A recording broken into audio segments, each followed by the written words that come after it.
Shalom a todos, bem-vindos ao canal Ouça a Torá. Vamos continuar a narração do Pirkei Avot com o capítulo 4, Mishnah 3. Ele, Ben Azai, dizia: Não desprezes homem nenhum e não desdenhe coisa alguma, pois não há homem que não tenha a sua hora e nem há coisa que não tenha o seu lugar. Esta Mishnah prossegue com os ensinamentos de Ben Azai, e estas palavras também podem ser entendidas como uma continuação e desenvolvimento das frases de Ben Zomá no começo deste capítulo. Quem é honrado? Pergunta Ben Zomá e responde: aquele que honra os seus semelhantes. Quão cuidadosos devemos ser, então, para não ofender ou desprezar ninguém? Assim como para sermos ricos devemos nos contentar com a parte que nos toca, é necessário que percebamos que nada neste mundo é desprovido de valor e significado. Mas se refletirmos acerca do nosso texto, surge uma pergunta: como observar o preceito? Não desprezes homem nenhum, se, às vezes, encontramos pessoas que aparentemente não têm mérito nenhum? A resposta pode provir dos nossos sábios. Eles possuem uma fé inabalável e um otimismo a toda prova acerca do potencial futuro do ser humano, pois sabem que uma pessoa tem durante toda a sua vida capacidade de adaptação e liberdade. Os nossos sábios não predicavam esta fé por meio de sermões. Eles a concretizaram no Talmud. Se um homem contrai núpcias com uma mulher, com as palavras "Eis que me és consagradas", com a condição de que eu seja uma pessoa totalmente virtuosa, os sábios estabelecem que o casamento deve ser considerado válido, mesmo que o indivíduo seja um canalha consumado, pois não importa quão mal tenha sido até aquele momento, é perfeitamente possível que ele sofra uma mudança repentina de modo que, ao contrair matrimônio, já seja alguém totalmente virtuoso. Portanto, Ben Azai diz: não desprezes homem nenhum.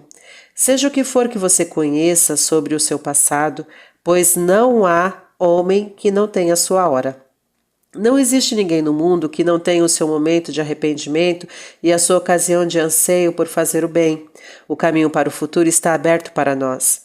As palavras de Ben Azai são precisas e claramente definidas, pois não podemos excluir nenhuma destas considerações de cortesia e estima devidas ao ser humano, nem para com o mais flagrante violador dos preceitos mais sagrados da Torá.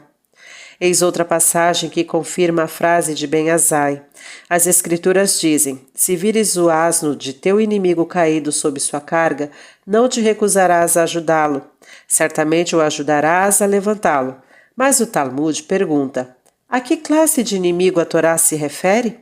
Afinal, não devemos ter inimigos pessoais, pois as Escrituras ensinam: não odiarás teu irmão em teu coração. E o Talmud conclui que isso se refere ao homem que você sabe de primeira mão que violou a Torá. Este é o inimigo odioso que a Torá nos ordena ajudar, pois devemos ser gentis com ele. Insultá-lo ou perturbá-lo não levará a nada, ele só ficará mais afastado do judaísmo e da decência.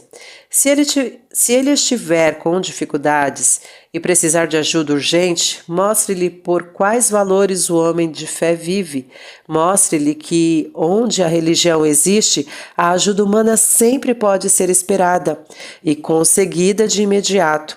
Ajude-o e você poderá trazê-lo de volta, pois não há homem que não tenha sua hora, e a sua gentileza pode fazer com que a hora daquele homem seja agora.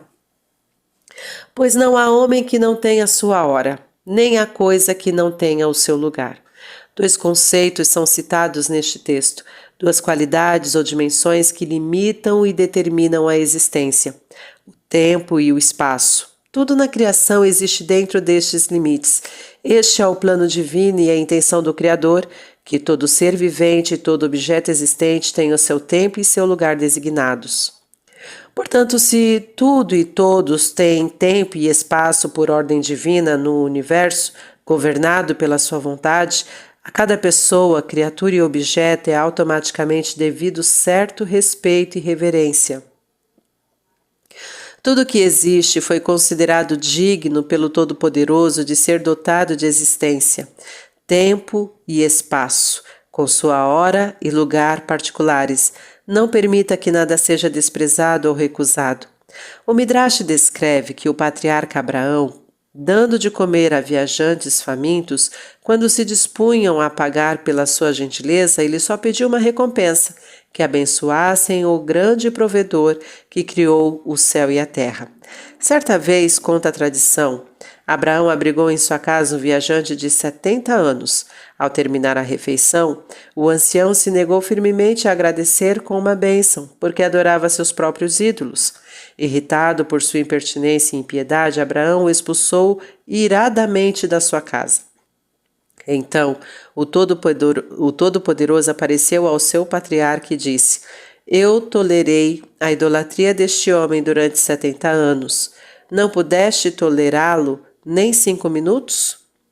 Abraão tem sido caracterizado com a virtude de Hesed e como modelo de benevolência para com o próximo. Mas a tolerância e benevolência do Santíssimo, bendito seja, ia muito além disto. Enquanto para Abraão aquele homem não merecia mais do que 5 minutos de sua hospitalidade, para o Todo-Poderoso ele merecia 70 anos ou mais. Ele obviamente tinha algum valor ou significado na contínua trama da existência humana. Assim como eu preciso das árvores que dão frutos, preciso das árvores improdutivas. Conforme os nossos sábios, o céu necessita do virtuoso e do malvado, do bom e do mal. Podemos estar convencidos de que a existência de alguém é uma maldição e um desastre supurando sobre a terra. Contudo, se a providência lhe deu um espaço e tempo nos quais existir, ele serve a algum propósito no plano divino final. Portanto, merece pelo menos um mínimo de respeito e estima. E não é só para com as pessoas que se deve ter respeito. O Midrash relata que certa vez o rei David viu uma aranha devorando uma vespa, quando veio um louco com um bastão na mão e a afugentou.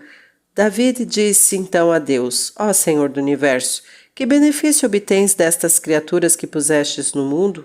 A vespa come o mel e destrói, e não há proveito dela. A aranha tece sua teia o ano todo e não pode vestir a si mesma. O louco irracional ofende as pessoas e não reconhece a tua unicidade nem tua majestade. Dele não se obtém nenhum benefício. O Eterno lhe respondeu: David, és muito depreciativo para com as minhas criaturas. Chegará o dia em que necessitarás e então saberás por que foram criadas. No Midrash sobre os Salmos lemos: Quantas são as tuas obras, ó Eterno? Com sabedoria as fizeste. Tudo que o Santíssimo bendito seja faz pelo mundo, pensou David. O faz bem, e o melhor de tudo é a sabedoria, exceto este assunto da insanidade. Ó Senhor do Universo, que benefício obtém o mundo da insanidade? Um louco anda pela rua e as crianças o perseguem e dele se riem. E o Santíssimo bendito seja respondeu-lhe: Te queixas da aberração mental? Um dia dela necessitarás, sofrerás e rogarás por ela até que eu a conceda a ti. Pouco tempo depois, durante a sua fuga do rei Saul, David solicitou refúgio a Achish, o rei dos filisteus, na cidade de Gat. Até o Todo-Poderoso se admirou com a temeridade de Davi. David, realmente irás ver Achish? Ontem mataste Golias e hoje irás vê-lo com a espada dele em tua mão? Os irmãos de Golias são os guarda-costas do rei, e sangue dele ainda não foi absorvido pela terra, e ainda assim irás? Quando Davi foi percebido, o cunhado dos guardas-costas informou-lhes: Eis aqui David, que matou a vosso irmão, veio ver Achish. De imediato solicitaram ao rei: Deixe-nos matar a quem eliminou o nosso irmão. E o rei respondeu: Não matou em luta limpa? Se o vosso irmão o houvesse matado, também teria sido em luta limpa. Este foi o desafio do vosso irmão, se ele puder lutar comigo e me vencer. Neste momento responderam mordazmente os irmãos: Então, desce do trono, porque este reino é de David, e nós somos seus servos, pois esta havia sido a condição do combate. Deste modo, derrotaram ao rei com palavras, e ele teve de aceitar a sua petição. Quando David viu como se apresentavam os fatos, ficou com medo e começou a rezar. No dia em que temo, confio em ti. Ó Senhor do universo, responde-me. O Santíssimo bendito seja respondeu: David, que desejas? E ele disse: outorga-me um pouco da insanidade que criaste. Disse então o Eterno: acaso não te dei a entender que quem menosprezar qualquer coisa sofrerá por ela? Agora tu procuras a insanidade. Muito bem, então. David parecia haver se convertido num lunático, cujo juízo estava totalmente alterado, e começou a escrever nas portas de entrada: Achish, o rei de Gat, me deve 100.000 e sua esposa 500.000. A esposa e a filha de Achish eram totalmente desequilibradas, lamentavam-se e se mantinham no interior, enquanto David proferia lamentos demenciais no exterior. Assim que foi trazido ante o rei filisteu, este recriminou a seus guardas: pretendeis rir-vos de mim? Faltam-me loucos para que hajais trazido a este louco diante de mim? David foi posto em liberdade e fugiu para um local seguro. Sentiu então uma grande alegria e compôs um hino iniciando as orações com as letras do alfabeto hebraico. Disse então ao Santíssimo, bendito seja: quão boa é a insanidade, abençoarei ao Eterno todo o tempo. Seu louvor está sempre em minha boca, em tempos de sanidade e em tempos de loucura. Assim David chegou a entender que até mesmo a demência tem seu lugar na complexidade da vida e pode servir ao ser humano. Mas faltavam duas lições para David aprender, uma sobre a aranha e uma acerca da vespa. Lemos mais adiante no Midrash. Certa vez, Davi se ocultou numa caverna para escapar do rei Saul. O rei estava rente a seus calcanhares e só precisava vistoriar a caverna para descobrir o fugitivo e matá-lo. Mas o Santíssimo, bendito seja, enviou uma aranha que teceu uma teia, milagrosamente em pouco tempo, que cobriu toda a entrada da caverna, fechando-a. Quando Saul chegou lá, viu a enorme teia e disse: por certo ninguém entrou aqui, pois senão teriam destruído a teia, e prosseguiu seu caminho sem vistoriar o seu interior. Quando David saiu, viu a aranha e a beijou. Bendito seja o teu Criador, exclamou poeticamente, e bendito sejas tu, ó Eterno Rei do Universo, quem pode produzir os teus atos e as tuas proezas de majestade? Todas as tuas criações são gloriosas. Certa tarde, David encontrou Saul dormindo em seu acampamento, enquanto seu general Abner dormia numa posição protetora com a cabeça numa entrada da tenda de campanha e os pés na outra. Mas as pernas estavam estendidas e muito separadas entre si. David entrou com grande cautela para tomar o frasco de água.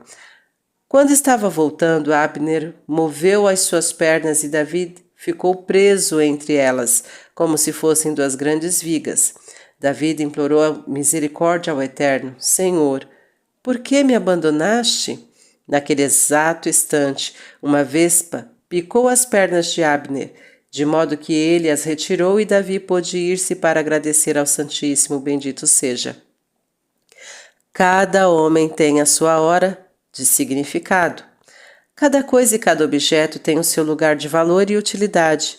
Quão inconsciente e imprudente é tratar com desdém grosseiro a alguém que pode ser seu superior amanhã e com poder total sobre você. Os nossos sábios relatam acerca do guardador de porcos romano, Diocleciano, que vivia em Tiberíades. Sempre que ele se aproximava do Beit Midrash, a casa de estudos de Yehudá Nassi, o segundo, as crianças corriam e batiam nele para rir e escarnecer. Com o tempo ele se tornou governador, sob o domínio romano, após o que se estabeleceu em Bânias. Recordando os seus sofrimentos anteriores, enviou documentos oficiais a Tiberíades, ordenando que os proeminentes rabinos judeus se apresentem a mim na noite após a finalização do sábado, e instruiu seu mensageiro a não entregar a carta antes do início do pôr do sol de sexta-feira, para não haver tempo de fazer a viagem sem violar o Shabat. O Rabi Shmuel ben Nachman se dirigia a seu banho ritual devido ao sábado, quando o viu Rabi Yehudá Anassi diante do Beit Midrash com o rosto com aparência transtornada. "Por que estás com este semblante?" perguntou-lhe. A resposta foi: "Recebi um documento assim do governador Diocleciano." O Rabi Shmuel permaneceu animado. "Vem banhar-te, porque o nosso Criador certamente haverá de operar um milagre por ti."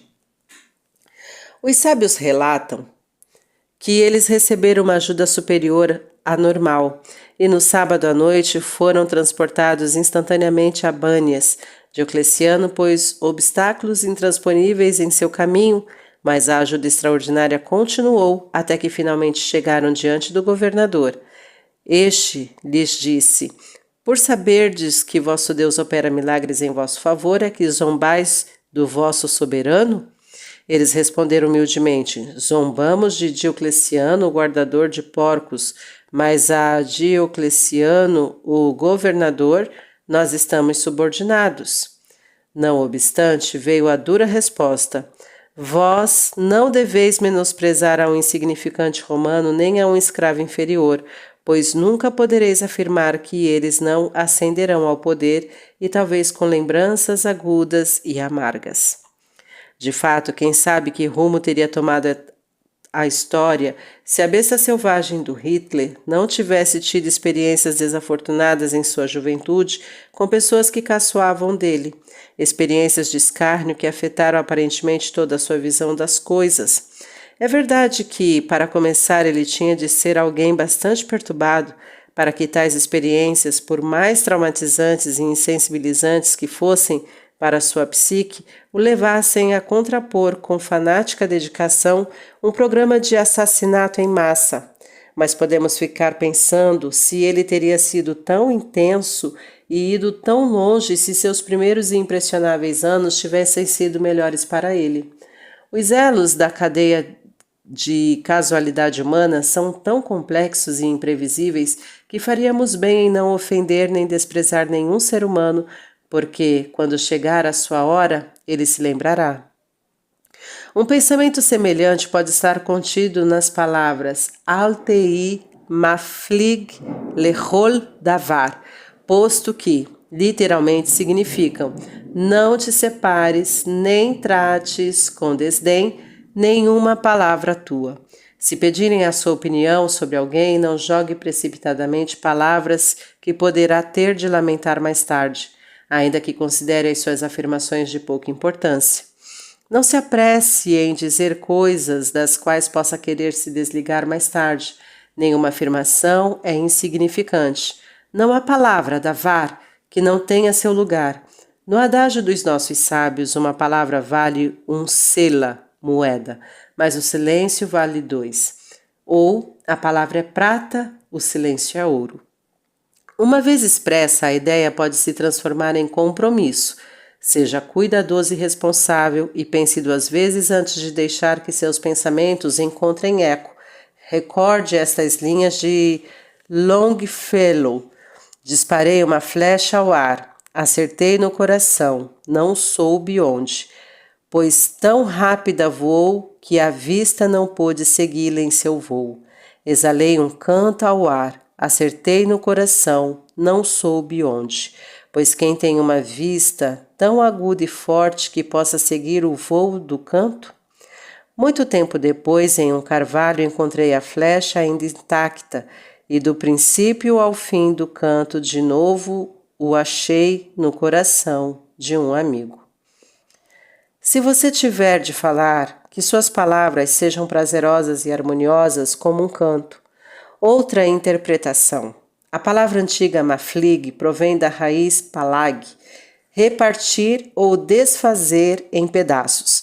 Da mesma raiz, aparentemente, se origina a palavra pelugta, utilizada frequentemente no Talmud para designar diversidade de opiniões, controvérsia e discordância.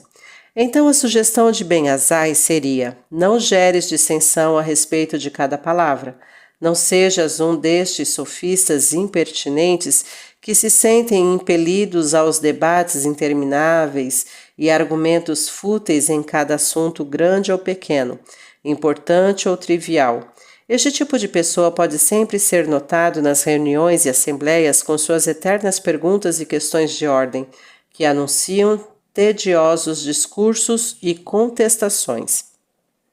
A disseção inteligente pode e deve, sem dúvida alguma, originar-se na integridade e na coragem, mas o ensinamento de Ben Azai sugere que não discordemos apenas para sermos diferentes e demonstrar o que supomos ser uma atitude heróica. Quando a outra pessoa tiver razão, admita-o. Se o tema em discussão for trivial, esqueça-o. Quando a sua sugestão não for melhor, mas apenas tão boa quanto a já existente, reserve-a para outra ocasião. Quando realmente vale a pena, não gere uma pelugta por cada palavra. O silêncio judicioso assenta o caminho para a maturidade. Outro comentário a respeito das palavras. Não despreze homem nenhum, sugere uma interpretação reflexiva. Não se menospreze por causa de homem algum. Não se rebaixe diante de ninguém, pois um mínimo absoluto de amor próprio e autorrespeito é essencial. Uma qualidade que os nossos sábios viam com aprovação é Makir et Mekomo, a consciência que cada um tem do seu próprio lugar. O ser humano deve conservar certo grau de discernimento em suas relações com os demais, baseado na consciência de seu justo lugar e posição na comunidade. O seu cargo ou sua erudição podem dotá-lo de certa dignidade fundamental e um padrão de conduta que você deve manter. Seja humilde e haja com deferência perante os anciãos, o enfermo, o douto e o santo, mas não diante do indigno. Pois não há homem que não tenha sua hora. Ben Azai é enfático. Cada pessoa tem sua hora boa e radiante, o seu momento de significância. Mas observemos que pode ser apenas uma hora ou um breve momento. Em outros instantes, a pessoa pode ter momentos de tolice. Se você vir alguém pecando ou fazendo alguma coisa absurda, não o despreze nem o julgue apressadamente, pois cada ser humano é vulnerável e todos podem ter o seu momento de fraqueza, desespero ou mesquinharia. Pode ser que aquela pessoa tenha acabado de sofrer um revés nos negócios ou problemas domésticos e isto deprime e enervou. Lembre, ele terá a sua boa hora também. Seja generoso em seu julgamento e ponderado em suas conclusões. Nem a coisa que não tenha o seu lugar, Makoma. Foi observado que Makoma também pode designar o próprio Todo-Poderoso, em sua qualidade de onipresente.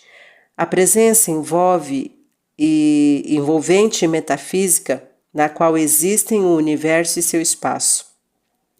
Em nosso caso, este sentido dá margem a uma interpretação surpreendente. Não despreze coisa alguma deste mundo, pois tudo que existe pertence e faz parte do sistema divino. Não há lugar desprovido dele. Todas as coisas são santificadas por sua imanência. Não despreze, repudie ou zombe de nada. Tá gostando do conteúdo do canal? Então curta, comenta, compartilha. Se ainda não é inscrito, se inscreve, ativa o sininho e fica por dentro das novidades. Shalom a todos.